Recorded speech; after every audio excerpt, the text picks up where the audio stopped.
Fernando? Opa, Ó, um abraço aí pro Érico Brasílio, parceiro. Márcio Tani, mandando um abraço pra gente aí, Fernando. A Correia Oficial, Roberto. Pode continuar, Fernando. bom, eu terminei, eu acho que eu parei que estava falando do Maurício Sarri, que é um dos treinadores que eu tenho muita identificação, mesmo sem conhecê-lo.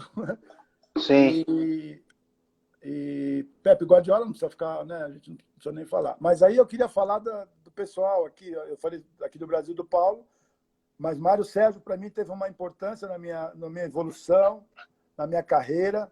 Foi a primeira pessoa que me puxou e me levou para um nível um pouquinho maior no cenário nacional, né? Quando ele me leva para o sim. Figueirense.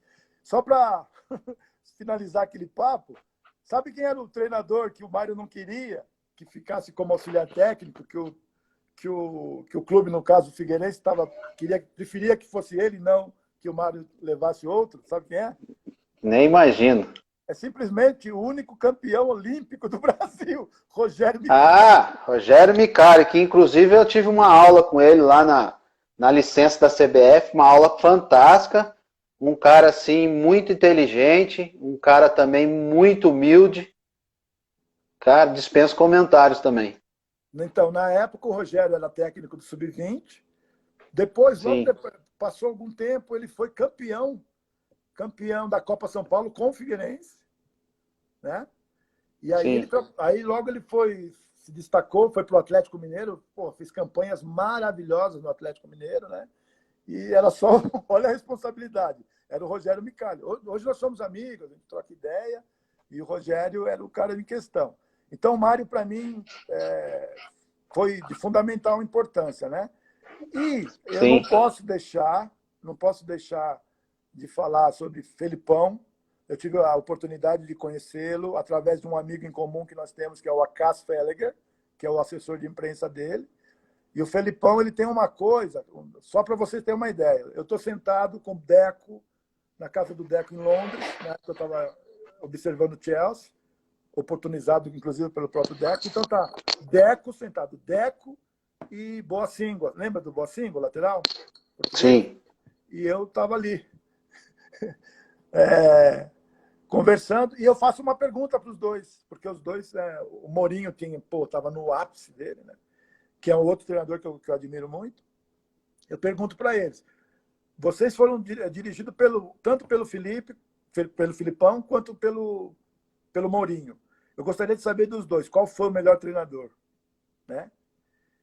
E os dois foram unânimes. Ele falou: ó, se você falar de estratégia, conhecimento tático, conhecimento inclusive do adversário, porque a gente entrava em campo, quando éramos dirigidos pelo Mourinho, era como se a gente tivesse jogado já antes, porque a gente já sabia tudo que o adversário ia fazer, com as informações que nos era passada, né? Durante Sim. da preparação do treino. Então, o Mourinho, nesse ponto, é inigualável. Porém, os dois falaram, o pai Felipe não tem ninguém. O Felipe foi o único treinador, que eles dizendo, né? Capaz, se ele chegasse para Malta, se ele chegasse para os jogadores e falasse assim: agora nós vamos sair, vamos lá para a rua e vamos assaltar um banco. Todos, sem exceção, iriam com ele. Dada a capacidade de persuasão, sabe, de liderança Sim. que o Felipão tinha. Então, esse mérito não é todos que conseguem, sabe? Então, o Felipão, ele tem muito disso. Ele é um cara, é um profissional que tem essa coisa bem desenvolvida em relação aos demais outros da área.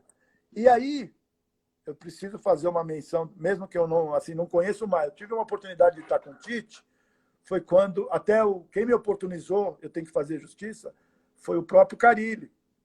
Na época, eu estava com um treinador que trabalhamos juntos no Japão, o Matsunami, o japonês, e ele queria fazer a mesma coisa que eu fiz na Europa, ele queria dar uma olhada para aprender o futebol brasileiro, né? E aí Sim. eu liguei para o Fábio e perguntei se daria para levar o Matsunami para fazer esse período lá de observação no Corinthians. Ele queria conhecer o Tite e tal. O Fábio prontamente nos atendeu, né? E foi nesse momento que eu conheci o Tite, o próprio Fábio que me apresentou. Foi o meu contato mais, digamos assim, mais direto, não passou disso com o Tite. E o Tite, então, eu gostaria de fazer uma menção ao Tite, porque de todos os treinadores brasileiros, o Parreira se aproximou um pouco disso, mas de todos os treinadores brasileiros, principalmente que teve na seleção brasileira, foi o que, na minha opinião, melhor desenvolveu a organização defensiva. Organização defensiva essa que eu só vi na Europa. E aí com isso veio uma escola muito boa, né? Aí veio o Fábio, e aí o Mano Menezes, tudo pegou aquela sequência ali dele do Corinthians, né? Exato. Deixa eu ver se tem, mandar um abraço aqui. O Márcio mandou um abraço de novo. Se eu não mandar um abraço para ele vai morrer. Ô, Marcinho, Marcinho. para de enrolar a moça, vamos casar aí, nego velho. Tá vendo aí? Ó, toma essa dura aí, Marcinho. Torrinha, José Cláudio, Luiz Fernando, lá pessoal de Bauru, viu, Fernando? Bauru, terra do meu pai. Meu pai nasceu em Bauru. Eu tenho muito parente lá. Primo, tio, e assim vai. Álvaro Moura Alcântara, acho que é parente seu. Esse é meu primo, meu primão. Aí, legal. Alexandre Márcio Reis. Ó, tá, o Roberto também, ó. Roberto. Tupinambá? Tá mandando um abraço para ele. Monstro, esse é monstro também. Parceirão. Acho que é isso. Pessoal, lembrando que vocês podem fazer perguntas, que daí no final eu vou abrindo pro Fernando, tá bom? TC Duarte, top, tem muita gente elogiando a live aí, conhecimento. Ô Fernando, eu queria que a gente falasse um pouquinho também do Campeonato Brasileiro, que hoje a gente tem se falado muito no Jorge Jesus, né? E desse futebol maravilhoso que o Flamengo tem jogado e encantado a todos, com essa intensidade, com essa linha alta, com essa pressão, jogadores leves, né? Zagueiros aí de construção aí. Mas assim, a minha opinião, eu tenho falado muito isso aí, que vai ser, assim que voltar o Brasileirão, vai ser um dos mais difíceis dos últimos anos. E acho que vai passar muito por essa intensidade. Todos os treinadores irão aumentar a intensidade de treino e também de jogo para tentar se igualar ali com o Flamengo. Vão tentar se espelhar muito ali o sistema tático, né? E aí eu queria saber a sua opinião, se você concorda. Eu tive falando isso também com o Fábio e o Fábio concordou e lembrou algo a mais, que essa pandemia que tem acontecido e muitos clubes também tendo dificuldade, vai acabar acontecendo de muitos atletas saírem para fora do país também. Então vai também ter essa dificuldade aí de muitos clubes. Olha, Ale, é outra questão bem legal e interessante da gente estar conversando, e eu agradeço você por essa pergunta. E ela não é simples de responder. Ela não é simples. Vou me estender um pouquinho, se você me permite, para poder... Tá, joia, Fernando. Eu só corrigindo aqui, porque eu vi que eu coloquei o telefone da Rockefeller errado. Uhum. Lembrando que é 1298-118-0191. Tá bom? Manda bala, Fernando. Eu vou começar a responder essa pergunta com uma situação que eu vivi antes de vir para cá. Eu tive um pequeno encontro com o Dr. José Carlos Pérez. José Carlos Pérez é o presidente do Santos, né? Só que eu tenho uma amizade com ele desde lá de trás, antes dele se tornar presidente, há muitos anos atrás. E é uma pessoa com coração, humildade e tal, e ele me recebeu no escritório dele. Nessa ocasião que ele me recebeu, eles tinham acabado de fechar com o Sampaoli. Sim. Sampaoli, né? E aí, ao conversar com ele, né, ele falou, e aí, Fernando, Sampaoli, o que você acha? Eu falei, olha, presidente, o senhor está trazendo, no mínimo, está entre os 10 top do mundo treinadores. Né? E eu me lembro que tinha um diretor, um advogado do Santos, ao lado, ouvindo, né, a conversa. E ele falou, o que você acha, Fernando? Eu falei, o senhor quer que eu seja sincero? Ele falou, poxa, claro, nós estamos amigados, pode ser. Então, eu vou te falar o que eu acho. Primeiro, a experiência que eu adquiri ao ter a oportunidade de viver e ver como funciona na Espanha me trouxe a seguinte certeza. Em termos de organograma de um clube na Europa, funciona assim, ó. Coluna da esquerda, primeira plataforma, presidente. E os seus subordinados, logo subsequentes, todos abaixo. Na coluna da esquerda, futebol, departamento de futebol.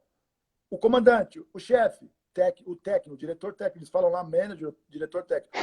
Ou seja, o técnico. Ele está nessa organização, aí no organograma, na mesma prateleira, no mesmo nível do presidente. O que eu quero dizer com isso?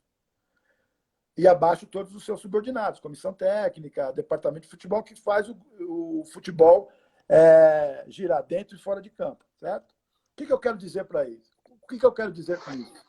O técnico de futebol no Brasil vem se aprimorando também, a gente sabe dos cursos, a gente sabe. Porém, é uma covardia quando se compara aos caras lá de fora por esse pequeno detalhe. Nós não temos a autonomia para se trabalhar. Porque tudo está num plano superior ao do técnico. Ou é o empresário, a imprensa, a torcida, os interesses dos dirigentes em fazer negócio. Né? Até o próprio jogador hoje está na frente, tem um protagonismo mais, tem uma autonomia maior do que o técnico. E aí é onde a coisa começa a não funcionar como deveria. O que eu quero dizer com isso? O Jorge Jesus, o que ele faz no Flamengo, não só pela qualidade, pelo conhecimento, a capacidade que ele tem, mas primeiro vem uma coisa, na minha opinião, que foi importantíssima, a conscientização de quem contrata o Jorge Jesus, de fazer exatamente a funcionabilidade, a operacionalização de tudo que se quer dizer, tudo que se refere a futebol, com aquilo que eu acabei de falar, que é organograma. Olha, o técnico é o Jorge Jesus. É ele que vai fazer tudo. Não tem interferência. Não tem, por exemplo, mas o diretor queria, não tem. Então, quando isso acontece, quando essa realidade que ocorre em termos de como se dirigir, como funciona um clube na Europa, quando essa realidade é trazida para o Brasil e os caras compram a ideia como o Flamengo comprou, tudo vai funcionar bem.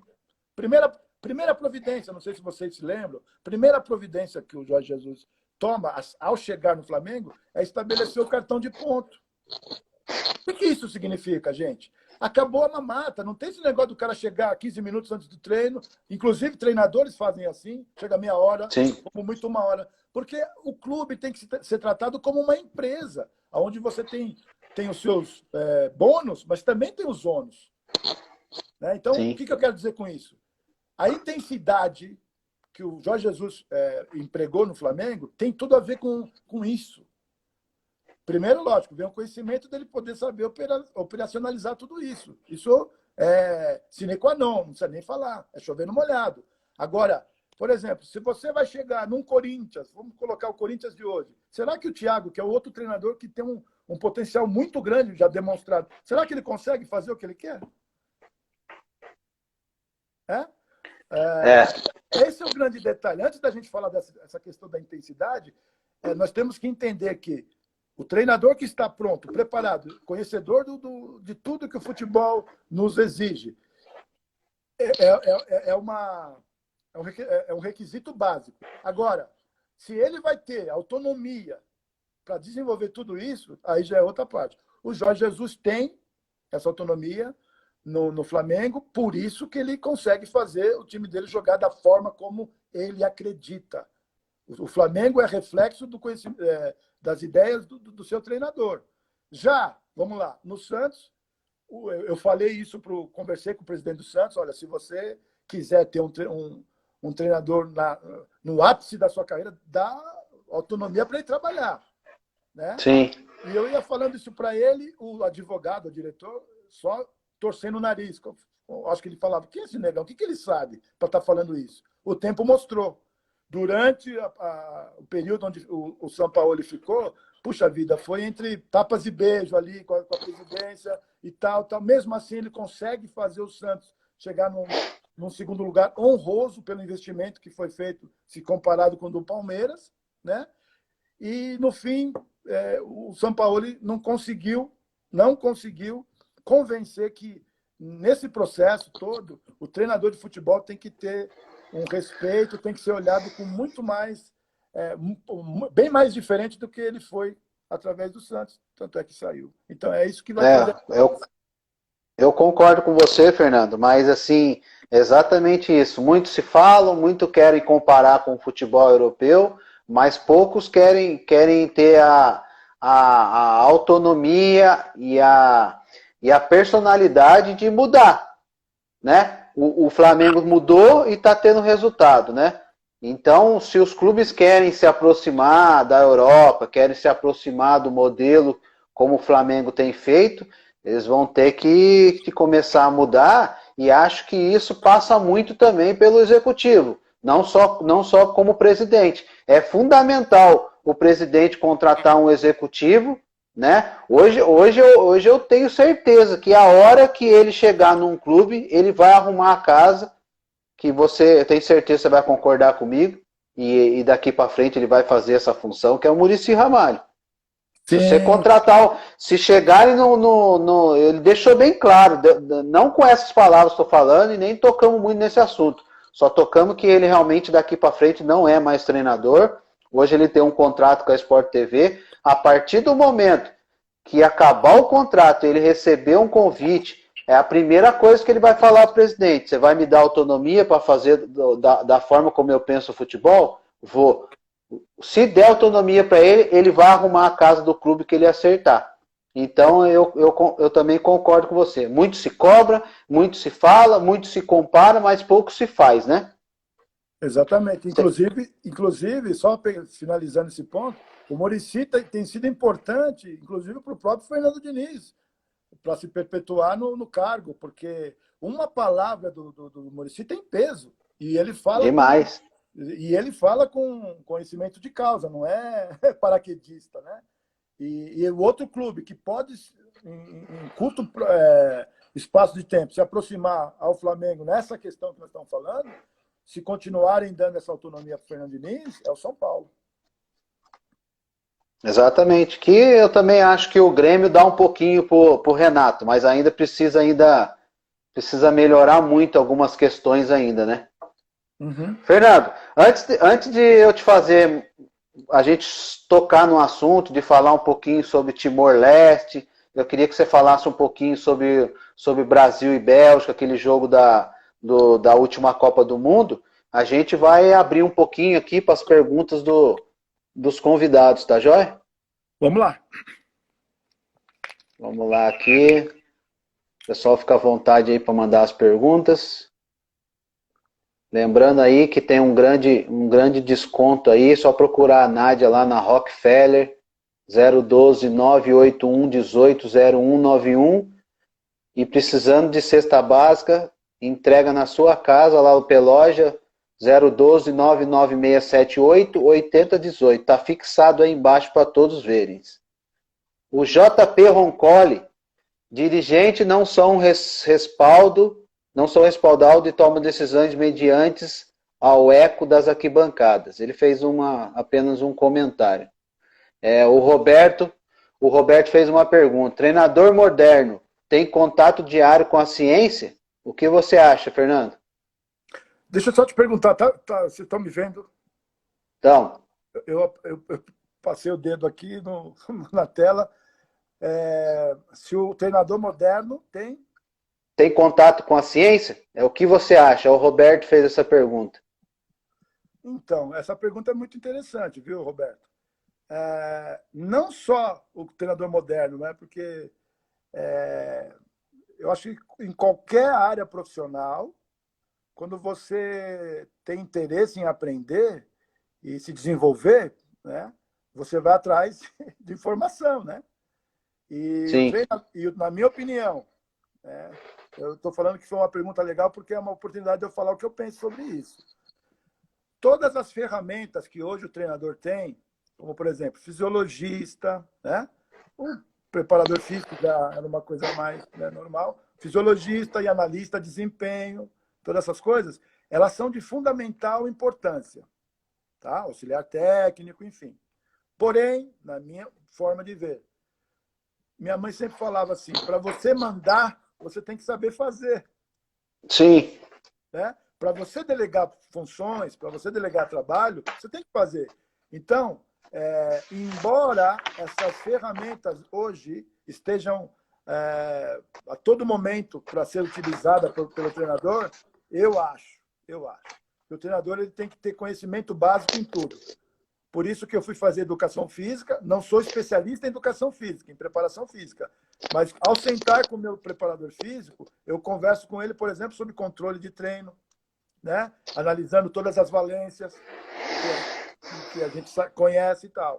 Ao sentar com o meu analista de desempenho, eu vou conversar com ele sobre aquilo que eu quero, que eu preciso que ele observe do adversário e traga para mim, né? Também exato, com as suas visões, com as suas estratégias, de acordo com o seu modelo de jogo. Exatamente. E isso é um assunto que a gente vai poder discorrer já quando, se o tempo permitir, e falar sobre o jogo Brasil e Bélgica. Então, com certeza, nós, treinadores, temos que ter esse interesse, essa curiosidade de aprender, para a gente estar sempre atualizado, sempre reciclado. Isso eu acho importante.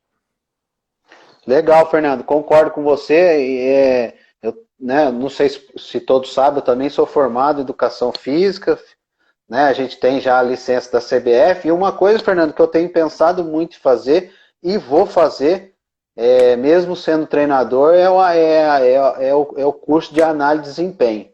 Eu acho que a gente fala muito de melhorar a língua, o inglês e outras coisas. Eu acho super interessante, tenho pensado muito isso, de nós também, treinadores, também procurar saber como que é feito, como que funciona, por que isso, por que aquilo. Também fazer o curso de análise de desempenho, porque aí a gente vai poder conversar com mais clareza ainda e vai aumentar, vai potencializar essa função do analista de desempenho, que hoje é fundamental para qualquer clube, para qualquer treinador, né? Certo. E aí vem uma questão que eu acabei não pontuando, que é a comunicação, que entra o que você falou em inglês. Por exemplo, a comunicação para nós que somos os treinadores, ou para o comandante, né, no geral, um líder, é tão importante que é assim, ó, através da comunicação, você tem uma ferramenta, tem ferramentas variáveis para você otimizar o seu trabalho. Por exemplo, a neurolinguística, por exemplo, é uma ciência que te traz muita condição, muito entendimento para você, através dessa forma de se expressar, de se comunicar, preconizada pela neurolinguística, de você estar sempre trabalhando e estimulando, motivando os seus jogadores com palavras positivas, sem deixar nunca que outras coisas, que a gente sabe que existe, o extracampo, interfira naquele comando positivo que você quer dar para o seu jogador, e isso é de fundamental importância. Logo, para isso, se você sabe que a comunicação é importante, porque o que o treinador fala, e não é só as instruções na parte tática, não, são outras coisas. Você precisa acreditar nisso e tal. Ele vai atingir diretamente, a mensagem tem que ter esse poder de atingir diretamente o coração daquele atleta. Quando isso acontece, é feita, digamos assim, a mágica. Ali se estabelece uma conexão direta, né, com aquele seu comandado. Quando você precisa de um tradutor, de um interlocutor, um tradutor, essa mensagem ela se perde no caminho. A emoção da mensagem, aquilo que você quer passar para o seu jogador, ela vai se perder pelo meio do caminho. É onde você fica um passo atrás. Tanto é verdade que quando o Pep Guardiola vai para o Bayern de Munique, antes ele faz uma parada aqui nos Estados Unidos para aprender alemão. Ele fica aqui mais de 6 meses. E eu estava, verdade. E aí foi coincidência, eu estava na época, foi a época que eu fui para a Alemanha, em 2013, quando ele chega no Bayern. Quando o cara encosta o microfone para fazer uma primeira entrevista com ele, ele fala em alemão. Todos ficaram arrepiados. Fantástico. Todos ficaram arrepiados. Com certeza o sucesso dele já estava bem garantido, porque ele ia falar com os seus jogadores na língua local, entende? Então a comunicação também é uma coisa que a gente pode usar a nosso favor todo o tempo. Ideia do Zé. Legal. O Gessé, JFT é o Gessé 09. Ele faz uma pergunta: por que ele não vem treinar algum clube no Brasil? Porque eu não vou treinar algum clube no Brasil? É, porque não vem. Gessé, eu já tive algumas oportunidades como auxiliar, e até foi legal que eu esqueci de falar que nesse período de auxiliar no Figueirense, nós nos tornamos vice-campeões da Copa do Brasil naquela época, 2007, né? E aí daquele time saiu o Felipe Santana, o André Santos, o próprio Chicão, Cleiton Xavier e por aí vai. Enfim. E eu tive 2 anos. 2014, eu tive dirigindo uma equipe no Nordeste, o Salgueiro. Na ocasião, nós fizemos um trabalho bem também interessante. Nós conseguimos, logo na estreia, nós conseguimos, num jogo contra o Santa Cruz, conquistar o 3º lugar no Pernambucano. Um trabalho feito anteriormente por um treinador chamado Cícero Monteiro, um grande profissional também. E aí ele acabou saindo e eu vim estrei justo nessa partida de 3º e 4º contra o Santa Cruz, um jogo no Arruda. Nós ganhamos de 2-1, ficamos com o 3º lugar e proporcionamos, então, só desse jogo, uma agenda, um calendário bem interessante para o Salgueiro na época, 2014. Foi participar da Copa do Nordeste, acho que teve Copa do Brasil, se eu não me engano, e teve aquela questão que, aí, olha como é o futebol brasileiro. O regulamento era assim, ó, só os 3 que conseguissem, né, os 3 primeiros lugares, que teriam garantido no próximo Pernambucano, no próximo estadual, a entrada na 2ª fase do campeonato. Os outros demais têm que disputar uma primeira fase, que já separava os caras que iam para a degola, e os outros que iam se juntar aos 3 primeiros. Como o Salgueiro ficou junto com o Sport e Náutico, o que eles fizeram? Abrindo mais uma vaga para o Santa Cruz não ficar fora. Então, o Brasil, infelizmente, é mais ou menos assim. E aí nós levamos o Salgueiro até os playoffs, aí onde entra, por exemplo, o senhor Ademir Fonseca, que entrou aí, ele estava na época no CRB, eu tive o prazer de conhecê-lo, e o filho dele, o Will, né? O Wilander, que é o nome de um tenista, se eu não estiver enganado, norte-americano, e nós fizemos 2 jogos duríssimos, ele pelo CRB e eu pelo Salgueiro. Tive o prazer o próprio Fernando Diniz, nesse torneio, nesse campeonato, ele, da Série C do Brasileiro, ele estava na chave daqui aí do Sul, e ele dirigia o Guaratinguetá. Sim. Né? E a gente estava ali no Salgueiro. Então foi uma experiência muito legal que eu tive no Salgueiro. E aí, se você já quiser, um gancho para o Timor-Leste, né?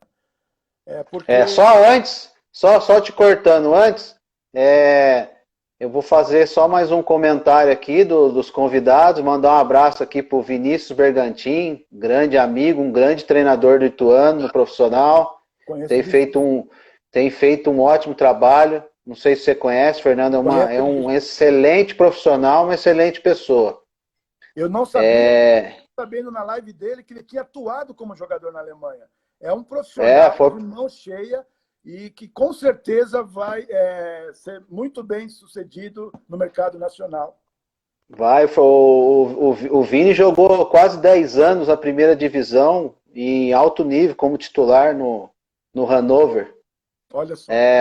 Mandar um abraço para o Isney, preparador de goleiro, também trabalhamos junto no Mato Grosso, hoje está lá há muitos anos no Catar. Ele fez uma pergunta aqui, daqui a pouco a gente vai ler. O Wagner Francisco Fortunato fez um comentário, você pode dar a sua opinião, eu também posso dar a minha, que não seria importante que os presidentes dos clubes também tivessem esses conhecimentos para saberem avaliar melhor os técnicos de suas equipes? Com certeza.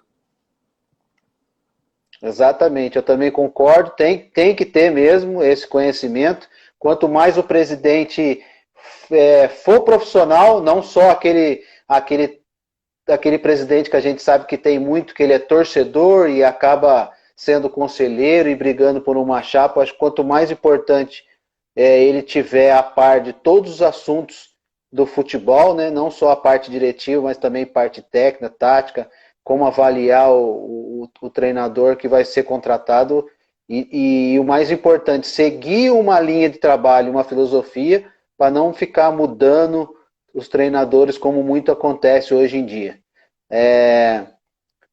O Beto Passideiro manda um boa noite, Deus abençoe grandemente. O Isney, ele faz um comentário em relação às licenças da CBF, que muitos países ainda não reconhecem e muitos profissionais não conseguem trabalhar fora. Exatamente, a gente está contando isso para o Isney e para muitos amigos que estão aí. Eu tenho uma live com o Maurício Marques, que é um coordenador geral dos cursos da CBF. É só ir lá na bio do meu Instagram, que tem um link do canal onde todas as entrevistas estão sendo gravadas lá. Só que a gente pede para o pessoal, para a gente continuar fazendo essas lives, não só ir lá e assistir, né, Fernando? Mas também se inscrever, acionar o sininho, que automaticamente o vídeo novo vai chegar o comentário para quem tiver inscrito. Né? Mandar um abraço também para o Léo Naldi, também foi meu atleta, hoje está na Ponte Preta.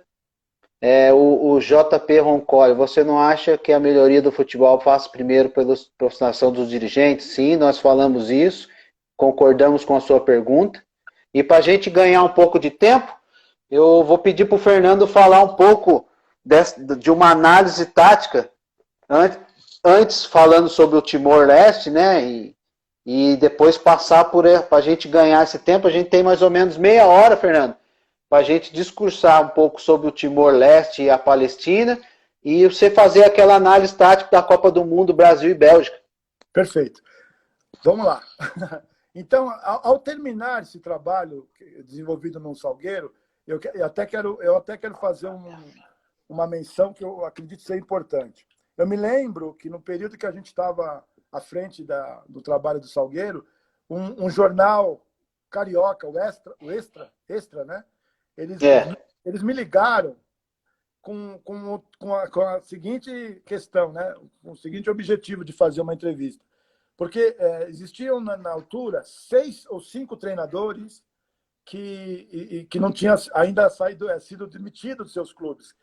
Já faziam mais de 7 meses, né, no caso. E isso, poxa vida, aí no Brasil os caras acham que isso aí é uma coisa legal de se falar, né? Mas, enfim, era Roger, era o Cristóvão, puxa vida, tinha mais uns 2 ou 3, e eu, né? E aí, coincidentemente, eram 5 ou 6 negros. Sim. Acho que o Jair Ventura também, né? Jair Ventura, 5 ou 6 negros. Então, veja só, quando eles vieram para fazer a entrevista, eu concordei com isso, eu pensava que ali a gente ia falar mais sobre as questões mesmo, assim, os conceitos de jogo e tal. Mas eu percebi que o motivo da entrevista ia para o lado dessa questão da racial, preconceito. E quando eu percebi disso, eu fui assim bem taxativo. Eu falei, olha, eu não entro, não gosto também de entrar muito nesse detalhe. Primeiro, nós negros não podemos e não devemos nos socorrer através de uma muleta, querendo se vitimar por causa disso ou daquilo. Eu não permito isso para mim, como pessoa de raça negra, né? Tanto é que, enquanto muitos estavam brincando nos bailes, eu estava frequentando uma faculdade. Era uma opção minha. Sim. Como eu disse, eu fui criado por um espanhol. Eu tenho meu pai, graças a Deus, um amor eu amo meu pai, de paixão, senhor Antônio. Tenho minha mãe. Mas Deus me deu um segundo pai e uma segunda mãe, que é a minha avó, casada com o meu avô. E o meu avô me cuidou e me tratou como filho, um amor incondicional e fraterno, sendo branco, espanhol, europeu, né? E eu não tenho então, dentro da minha forma de enxergar essa questão, Eu não posso tentar apagar fogo com gasolina. Eu não vou fazer nunca isso. Então eu respondi para ele assim, ó, não é a cor, é o conhecimento. Conhecimento não tem cor. Eu posso ser negro e Sim, atrás do conhecimento, como branco, a mesma coisa. Não acredito, então, né, nessa questão. Aí a entrevista ela já foi tomando uma outra direção, e eu acho que era para ser uma entrevista maior, acabou sendo pequena. Comigo não funcionou bem desse jeito. Esse sou eu, Fernando. entendi, Entendeu? Então, entendi. é nesse aspecto que eu vejo. Aí, quando eu saio do Salgueiro, nós colocamos o Salgueiro num playoff que dali o ganhador iria para a Série B. Nós enfrentamos o time do rival, do Mojimirim, perdemos Sim, em casa de 1-0 e empatamos lá. Quando eu saio, vou para cá, venho para casa, né, que eu sou de São Paulo, quando eu vou para casa, por tudo que foi feito, eu tinha em mente que pelo menos eles iam sentar para conversar, para renovar alguma coisa. Eu tinha essa ilusão. E, sim, para minha surpresa, me ligaram uma semana depois, e Fernando, nós não vamos contar com você. E eu tinha, na época, pelo trabalho feito, como é que se diz? Algumas pessoas interessadas. O próprio Paysandu, através de um dirigente, e mais Papelim, se eu não me engano, Papelim, e mais outros que chegaram a ventilar uma possibilidade de eu ir. Eu volto para São Paulo, eu volto para casa, no caso Sorocaba, eu já estava morando em Sorocaba, e não acontece nada, não acontece nada. Nesse jogo, eu fui recebido não, foi uma pessoa assistir o jogo. Essa pessoa tinha sido jogador há muitos anos, na época do Nacional, que hoje era empresário. E ele me faz um convite naquele dia. Falou, Fernando, pensa, você não gostaria de dirigir uma seleção? Eu tenho muitos contatos na Ásia e tal, e é um momento legal, porque vem aí as eliminatórias da Copa do Mundo. Eu sim, volto, então eu vim com aquilo na cabeça. Nesse interim, como eu não fui muito de ter muitos empresários, que a gente sabe que é o empresário que move o mercado, muitas vezes, sim, eu, foi a minha grande, eu calculo que tenha sido o meu grande erro na minha carreira aí no Brasil, é que eu não procurei nenhum empresário para me ajudar nessa questão de divulgar meu trabalho, de me apresentar no clube. Eu fiquei esperando que o trabalho por si só fosse me abrir uma oportunidade em algum clube. E como não sim. apareceu, não apareceu, não apareceu, eu ligo para o. Quando uma das vezes que o Valdir me liga, eu aceito. Eu falei, eu vou. Antes de ficar aqui parado esperando alguma coisa, eu vou. Aí foi quando eu vou para o Timor-Leste para dirigir a seleção nas eliminatórias da Copa do Mundo, essa última Copa do Mundo. E Legal, aí, Fernando.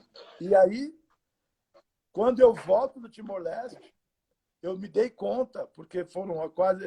Depois do Timor-Leste, eu emendei mais um trabalho em Laos, e quando eu volto, 2 anos mais ou menos, eu percebo que aí o tempo passou, ninguém mais se lembra do trabalho que foi feito, e aí a coisa começa a complicar. Mas os momentos que eu trabalhei no Brasil, como auxiliar técnico do Mário Sérgio, que na verdade eu inicio como interino, o Mário estava hospitalizado.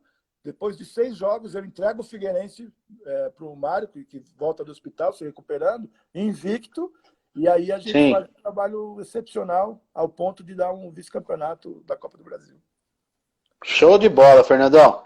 E agora eu queria que você falasse e mostrasse para a gente a sua análise do jogo Brasil e Bélgica na Copa do Mundo, na última Copa do Mundo. Tá. Olha só, eu tenho isso aqui. A Não sei se. gente, a gente tem, a gente tem mais ou menos 20 minutos. Tá. Eu tenho isso aqui, mas o computador está um pouquinho lento. Se abrir, eu mostro. Se não abrir, eu vou tentar explicar aquilo que eu fiz em termos de estudo para que aconteceu. Então vamos lá. Primeiro, antes do jogo Brasil e Bélgica, ocorreu o jogo Bélgica e Japão. Tá certo? E Sim, aí é onde tudo começa. É onde tudo começa, onde eu falo que eu defendo isso. Eu sei que é complicado, porque não é o que a maioria pensa. Que o modelo e a ideia sempre vem em primeiro plano. Sempre vem em exato. primeiro plano. Sempre. E aí, é onde eu falo, por exemplo, o que foi exatamente que aconteceu nesse jogo entre Brasil. Eu estou procurando aqui para ver se eu acho, mas isso eu vou falando.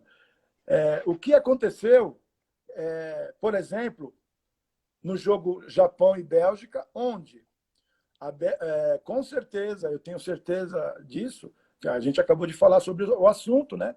Que os analistas de desempenho, e isso num jogo de futebol, não é espionagem, não é nada, isso é uma coisa que se faz, porque hoje o mundo é assim, tem que ser mesmo. E eu acredito que os analistas, eu estou falando eu acredito, tá? Mas eu não posso afirmar e nem nada, porque seria leviandade da minha parte, não quero ser leviano. Mas eu acredito que foi o que aconteceu. Ao ver o jogo, o que aconteceu em campo, no jogo Japão e Bélgica, as informações colhidas pelos analistas de desempenho fizeram uma grande, digamos assim, teve um grande peso na forma como o Brasil atuou no primeiro tempo. Né? Sim. Então, vamos lá. Vamos discorrer alguns assuntos que eu acho fundamental. Por que o modelo de jogo está envolvido nessa questão? Porque o modelo de jogo, independente de qualquer outra condição, ele tem que ser fidedigno. Independente, quando eu falo outra condição, é estratégia ou sistema. É onde a gente se perde um pouco. Né? Então, veja, Japão e Bélgica. A Bélgica se apresenta num sistema de 3, numa formação inicial de 3-4-3. Por que eles fizeram isso? Vou ser bem rápido. 3-4-3, eu estou privilegiando, de um certo ponto, numa certa altura, esse corredor central, principalmente na fase ofensiva, fixando meus 3 jogadores por dentro no corredor central, a linha de defesa do Japão, onde eu tenho o Lukaku por dentro e tenho o Hazard e o outro menino que jogou como titular. De Bruyne. Não. Nertzen, negócio assim, Nertzen. E o De Bruyne vem por trás, junto com o Witzel. Sim. Tá certo? Na linha de 4. De um lado, o Carrasco, fazendo um ala, que é um ponto esquerda, e do outro lado, pelo lado direito, o lateral direito de ofício, que é o Milner. Beleza. Sim. Com certeza, o que foi visto, o que foi analisado nesse jogo, foi trazido na íntegra para a comissão. Olha, os caras fizeram uma fixação no corredor central e tal. E por quê? Porque eles queriam definir logo o jogo, colocando esses 3 por dentro. Pegava a bola nesses caras, parava esses caras, a bola chegando no pé, na fixação por dentro no homem, a fixação vai gerar espaço para o seu companheiro. Né? Então, a fixação nesse jogo, esse é um conceito importante para a gente entender, a fixação foi feita no homem e por dentro, no corredor central, para possibilitar que o corredor laterais, através das alas, fosse também bem explorado. Só que o Japão, por surpresa, ele foi muito bem na compactação das suas linhas e não dava espaço para a Bélgica se infiltrar exatamente onde eles queriam, no corredor central. E aí, 2-0. 2-0 para o Japão. Aí a Bélgica tem que correr muito mais, se esforçar muito mais para poder buscar o placar. Ponto. Agora vamos entrar no jogo do Brasil. Vamos lá. 3-4-3 contra o Japão. Eu tenho uma linha defensiva com 3. Company, o outro zagueiro, Vermont, mais ou menos isso, e o outro. Eu vou até abrir aqui para pegar direitinho os nomes, eles tem hora que eles escapam da cabeça da gente. Então, vamos lá. O Company, o Vertonghen e o Alderweireld. Eu acho que é isso. Esses 3. Tá certo? Contra o Brasil, o que foi que passou pela cabeça, na minha opinião, Martinez? Se eu der esses espaços de corredor lateral para a seleção brasileira e também de corredor central, como foi dado contra o Japão, no primeiro tempo eu já estou morto. Então ele sabia que ele tinha que bloquear esses espaços, sabendo que ele ia encontrar um Neymar aberto, estabelecendo amplitude pelo lado esquerdo, o William pelo lado direito, né? E um quarto atacante que sai do meio, que é o Coutinho, para fazer 4 em cima da minha linha de 3. Então não era muito interessante para estabelecer a superioridade numérica. Exato. A primeira providência tomada pelo treinador, saber fechar os espaços aonde eu sei que o meu adversário vai tentar me infiltrar. Então ele sai do 3-4-3 e entra num 4, uma linha de 4, embora com 3 zagueiros. À frente dessa linha de 4, 3 jogadores de meio campo, sendo que um só é de característica defensiva, que é o Witzel. O que flutuava pela esquerda, que era o Charlie, é um ponto esquerda. É a mesma coisa que você pegava, vamos lá, o Paulo Sérgio, o Zé Sérgio, e pôr ele ali. Os caras falam, você tá louco? Mas ele trouxe esse jogador ali e escalou o Fellaini, que não iniciou o jogo contra o Japão. E à frente desses 3, aí ele estabeleceu o homem livre. É um conceito bem tranquilo e todo mundo entende. O conceito do homem livre, que é o De Bruyne, um cara que vai pifar, que vai dar o passe. Exato. Aí vem a primeira surpresa. Cadê a minha referência do meio para eu marcar, meu Deus, a linha de defesa do Brasil? Cadê o Lukaku? O Lukaku aberto do lado direito, sendo canhoto. E o Hazard aberto do lado direito. Por que o Martinez fez isso? Primeira pergunta. Ele sabia que na fase final, pelos jogadores, que eles tinham basicamente certeza que o Brasil ia repetir, na fase ofensiva final, o Brasil coloca 7 jogadores no campo defensivo do adversário. Quem é o 7º jogador, no caso? É o Marcelo, que é totalmente ofensivo. Agudo. Né?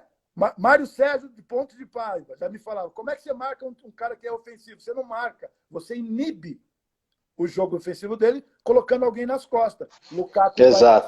Lukaku vai para as costas, ali no espaço onde deveria estar um jogador, no caso um lateral, fazendo o balanço defensivo, e atrai o Miranda. Porque se o Miranda não vai ali, aí ferrou.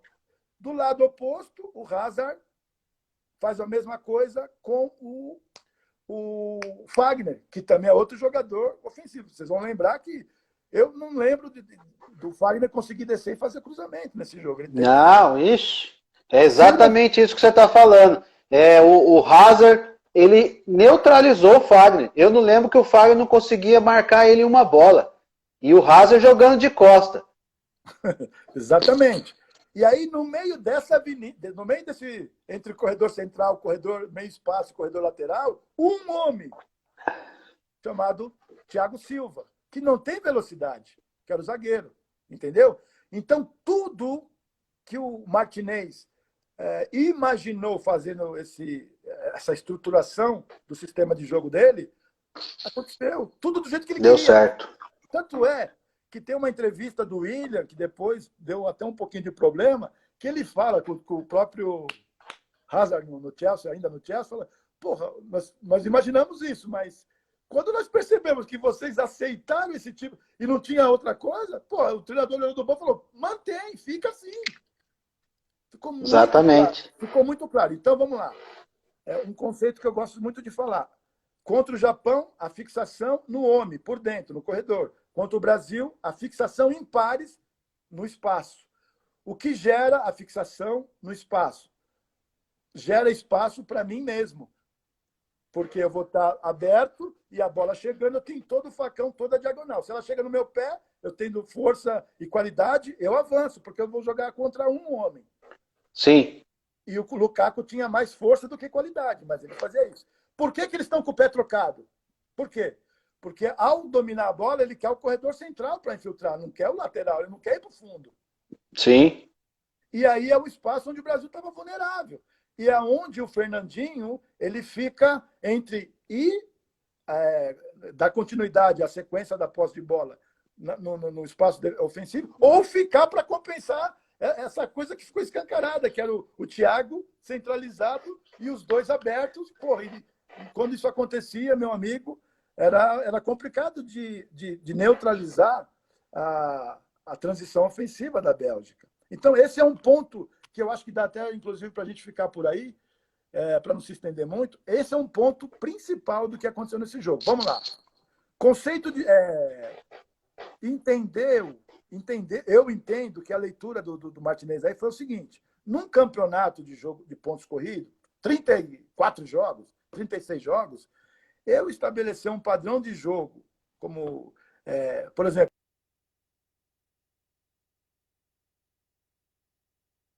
eu errei nesse jogo, eu tenho condição de corrigir.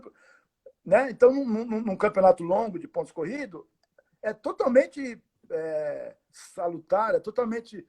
Dá para entender totalmente que você mantém esse padrão de jogar. No caso, Sim. no caso, o Brasil jogava num 4-3-3, que na transição defensiva se tornava um 4-1-4-1. Isso foi observado em todas as eliminatórias. Quando o Brasil chega na Europa, o Felipe Coutinho está voando baixo. E a própria imprensa começa a pedir o Coutinho no time. O que acontece? O que eu percebo? Ele tenta manter o 4-3-3, o Tite, porém, esse meia, essa função de meia que o Coutinho ocupa agora, diferente do Renato Augusto, ele, na verdade, na transição ofensiva, ele se lança como um quarto atacante, se projeta na mesma linha de defesa, junto com os atacantes, formando um 4-2-4. Não sei se vocês se lembram disso. E isso, de uma outra forma, deixa o nosso meio-campo vulnerável também.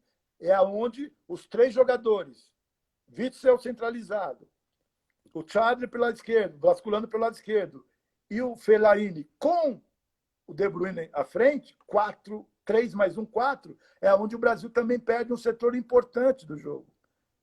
Esse meio de campo. Sim. E no bloco defensivo baixo, ele traz o Milner para fazer a ala que já está e o Chadler para fazer a ala do lado esquerdo.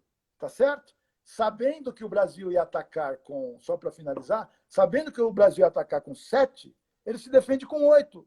Ele está com a superioridade numérica garantida. Só que desses 8, um tem uma certa autonomia e liberdade que é para acionar os outros 2 lá da frente. Então, o conceito da fixação em pares e do homem livre, no primeiro tempo, o Brasil não teve condição, e eu não entendo porque, aí já é outro ponto, a gente está fora, não pode falar, né? Mas isso claro. ficou bem claro no jogo no primeiro tempo.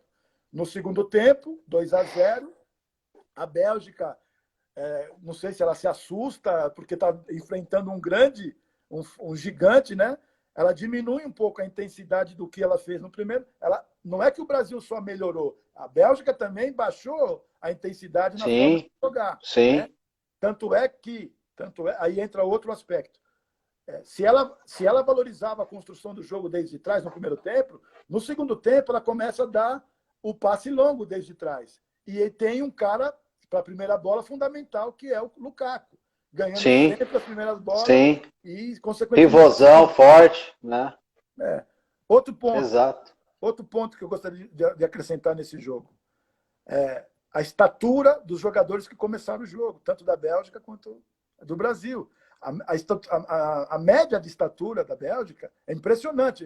Só tinha um jogador com 1,75 m, que era o Hazard, e outro 1,82 m, que é o De Bruyne. O resto acima de 1,88 m. Tá certo? Ao ponto de se dar o luxo de, nos escanteios defensivos, logo você coloca os jogadores mais altos para defender, a Bélgica permite que o Lukaku fique no balanço ofensivo do escanteio defensivo. E é onde sai o segundo gol. Né? Ele fica lá fora para puxar o contra-ataque, a bola é direcionada nele e, infelizmente, é o Fernandinho que, com o corpo fisicamente, não consegue arrastar. Ele arrasta e aí o Paulinho tenta dar o segundo combate, mas já era tarde. Olha só a importância de você, ao colocar uma equipe para fazer um trabalho, você tem que levar tudo isso em consideração. Sabe por quê? Estatisticamente, bola parada os gols numa partida, 65% a 70% sai de bola parada. São coisas que a gente precisa levar em consideração na hora de montar o nosso modelo de jogo, tá? Show de bola, Fernando. Que bela aula aí pra gente, pra todos. E uma coisa que eu quero acrescentar, que nós como treinadores, eu tenho certeza que você vai concordar comigo, e a gente fala isso muito. Eu também falo, outros amigos falam, e eu creio que você também. A falta, ela faz parte do jogo. Né? Com certeza. E olhando aqueles lances lá, principalmente aquele gol que o Lukaku saiu arrastando, De Bruyne, poxa, mata a jogada, respira, recupera, se posiciona, e aí ficava um pouco mais fácil, era um gol a menos e tudo mais. Então, a mania de o jogador, às vezes, não querer fazer a falta. Às vezes fazem falta demais, no momento que mais necessita, não fazem. Então, até para muitos atletas aí, principalmente os mais novos, tem muitos atletas novos aí na live, a falta, ela faz parte do jogo, ela faz parte do atleta. Então você tem que saber ter o feeling, ter a leitura de jogo e ter o momento certo de fazer uma falta, parar, respirar, se posicionar. Fernando, o basquete mostra isso toda hora, né? O basquete mostra isso toda hora. Exatamente. Mandar um abraço pro Neto, Paulo, o Maurão, grande abraço pro Maurão, lá do Sindicato dos Atletas.